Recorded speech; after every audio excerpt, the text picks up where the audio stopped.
ఇప్పుడు ఏంది చంద్రబాబు నాయుడు గారు ఇన్ కేస్ బీజేపీతో వెళ్ళకపోతే షర్మిల గారిని బాగా ప్రొజెక్ట్ చేస్తున్నారు. చంద్రబాబు నాయుడు గారు కావచ్చు, సెక్షన్ ఆఫ్ మీడియా కావచ్చు, బాగా ప్రొజెక్ట్ చేసుకుంటూ వస్తున్నారు. కాంగ్రెస్ పార్టీకి ఆంధ్రప్రదేశ్ రాష్ట్రంలో ఉన్న ఓటింగ్ పర్సంటేజ్ 1%. బట్ కాంగ్రెస్ పార్టీకి ఈరోజు వస్తున్న ప్రచారం కానీ ఆమెకి ఇస్తున్న హైప్ కానీ చూస్తుంటే చాలా పెద్ద హైప్ ఇస్తున్నారు. ఏంటి కాంగ్రెస్ పార్టీ వైపు ఏమైనా చంద్రబాబు నాయుడు గారికి వెళ్ళడానికి సంబంధించిన ఆస్కారం ఏమైనా కనపడుతుందా?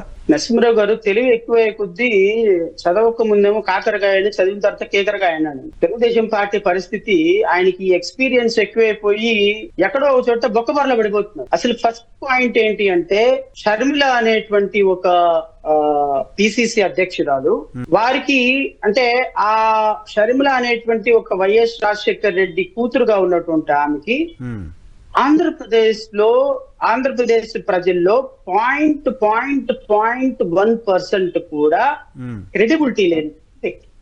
నెంబర్ 1. షర్మిల గారిని ప్రొజెక్ట్ చేసి కాంగ్రెస్ పార్టీలో ఆవిడకి పిసిసి అధ్యక్షురాలుగా రావటానికి ప్రయత్నం చేశారో, లేకపోతే మీడియా హైప్ ఇచ్చారో, లేకపోతే I don't know. But what ever it is, media ఆవిడని చూజ్ చేసుకుంది, కాంగ్రెస్ పార్టీ ఆవిడని చూజ్ చేసుకుంది.